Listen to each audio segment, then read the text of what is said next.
Today I want to talk about Evil Dead: A Fistful of Boomstick on the PlayStation 2. It's one of those very early 2000s action games that doesn't try to be complicated. It just wants to be fun. Right away the tone feels very Evil Dead. It's silly, over the top, and Ash feels exactly like the kind of character you'd expect. The game opens with him telling a story to a mysterious old man.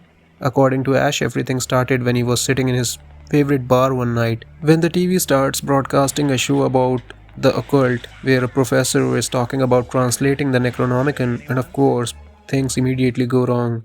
A recording from the infamous cabin gets played on air, and suddenly Deadites are unleashed. So Ash grabs his boomstick and gets to work. You start playing right outside the bar where chaos has already begun. For a PlayStation 2 game, it actually looks pretty solid. Ash's face is a little strange in places, but overall the presentation holds up quite well. But the real focus here is the gameplay, of course. This is a very straightforward action game. You start with a shotgun, and before long, you will find more weapons along the way. And yeah, you do get the chainsaw. Even better, the chainsaw never runs out of fuel, which might not make sense realistically, but honestly, it makes the game way more enjoyable because constantly losing the chainsaw would just slow everything down, and this game clearly wants to keep the action going. Controls feel pretty smooth overall, moving Ash around works well, though the camera can feel a bit sensitive at times. Combat is simple but satisfying. One button handles your chainsaw and right hand attacks, while another uses whatever weapon you are holding in the other hand. Guns even have a lock on feature, letting you fire in different directions while moving around. Ash will sometimes fire over his shoulder at enemies behind him, which is a really cool touch.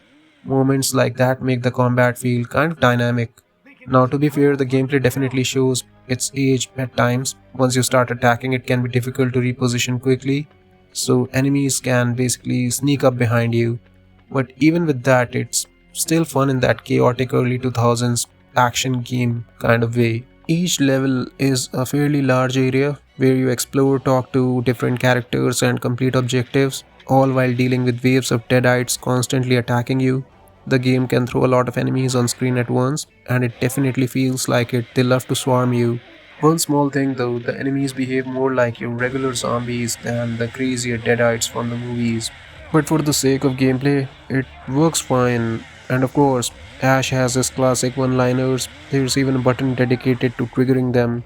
They don't change gameplay, but they add a lot of personality to the game. The writing is cheesy, but it fits the world perfectly. The story itself gets pretty wild. You start by trying to deal with the mess caused by that TV broadcast.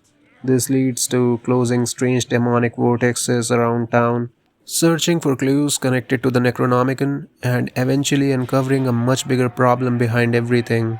From there, things escalate in typical Evil Dead fashion. Ash ends up traveling through different time periods, fighting tougher enemies, helping survivors, and basically chainsawing his way through anything that gets in his path. It's ridiculous, but that's exactly what makes it entertaining. Where the game stumbles a bit is with the boss fights. There aren't many of them, and most of them are a bit too easy. The game starts really strong and stays fun, but the ending doesn't feel quite as exciting as the beginning. That said, there's still a lot to enjoy here. The combat is satisfying, the tone fits the Evil Dead universe, and it feels like the developers were having fun making it. It's very much a PlayStation 2 era game, and if you're okay with that, there's a good chance you'll enjoy it just like me. I had a really good time with it on PCSX2. Sometimes a simple action game with a chainsaw, a shotgun, and a lot of deadites is all you really need, isn't it? Groovy.